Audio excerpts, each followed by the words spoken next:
रामू और उसकी पत्नी गौरी खेत में काम कर रहे थे। तभी रामू ने आसमान की ओर देखते हुए कहा, गौरी, देखो कैसी काली घटा छा गई है। लगता है बारिश शुरू होने ही वाली है। चलो जल्दी घर चलते हैं, बच्चे अकेले हैं। दोनों जल्दी जल्दी घर की ओर चल पड़े, लेकिन रास्ते में ही कड़कड़ाहट के साथ मूसलाधार बारिश शुरू हो गई। वे भीगते भागते जब घर पहुंचे तो देखकर दंग रह गए। घर पानी से भर चुका था और उनके बच्चे प्रीति और छोटू उसी पानी में ठिठुर रहे थे। गौरी घबरा कर बोली, अरे मेरे बच्चों, तुम ठीक हो ना?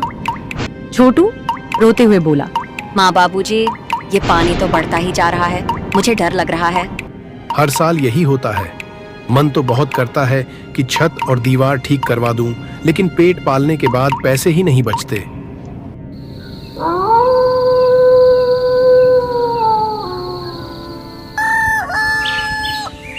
अगले दिन बारिश थोड़ी रुकी तो रामू ने सोचा कि किसी से उधार मांग लिया जाए।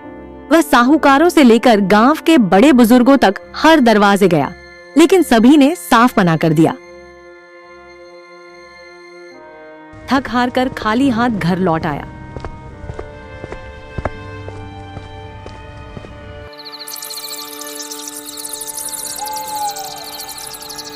कुछ ही दिन बाद फिर तेज तूफान आया। हवा गरज रही थी, बारिश आंधी की तरह बरस रही थी। इसी बीच अचानक जोरदार धमाके के साथ रामू का कच्चा घर ढह गया। गौरी बच्चों को लेकर बाहर भागी।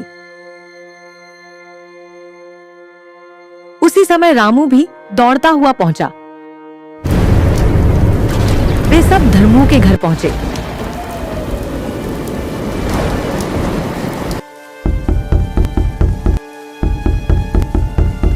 धर्मू ने दरवाजा खोला और बोला,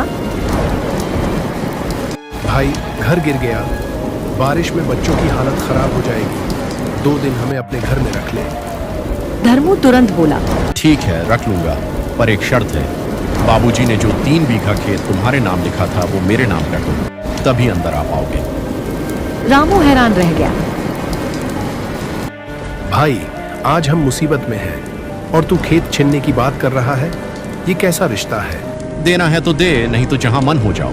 धर्मू ने दरवाजा बंद करते हुए कहा। रामू और गौरी बच्चों को लेकर कई घरों के पास गए, लेकिन सबने मना कर दिया।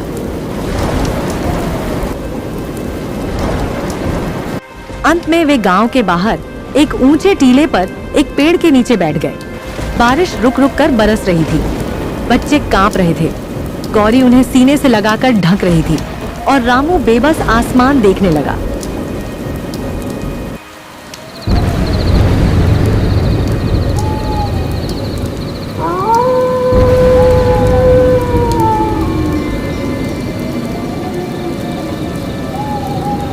अगली सुबह रामू ने देखा कि प्रीति का चेहरा लाल पड़ गया है और उसे तेज बुखार है। दोनों उसे लेकर अस्पताल भागे।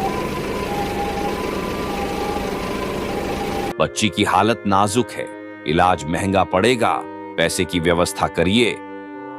मजबूरी में रामू ने गहने बेच दिए।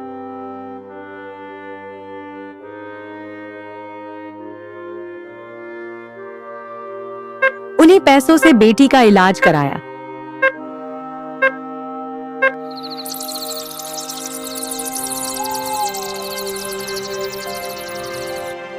कुछ दिन बाद रोज की तरह रामू काम की तलाश में निकला। उसने साथ में गौरी द्वारा दी गई 2 रोटियां और थोड़ा अचार रखा था। भूख लगने पर वह एक पेड़ के नीचे बैठकर खाने लगा। तभी एक बूढ़ी अम्मा आई।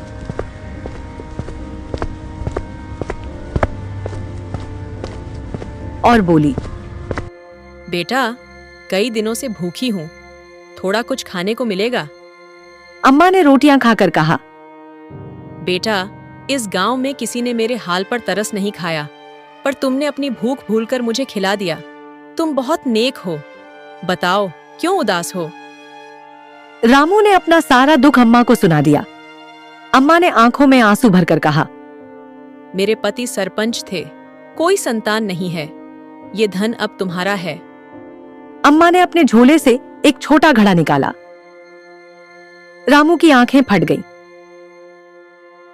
रामू बोला, अम्मा, ये सब? अम्मा, आप अकेली कैसे रहोगी?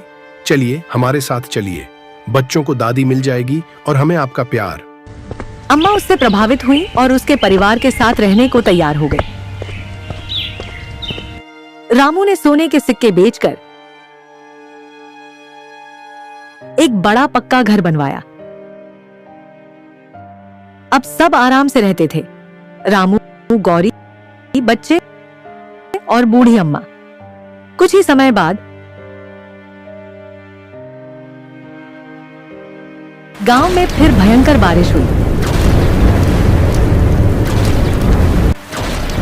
कच्चे पक्के सभी घर ढहने लगे।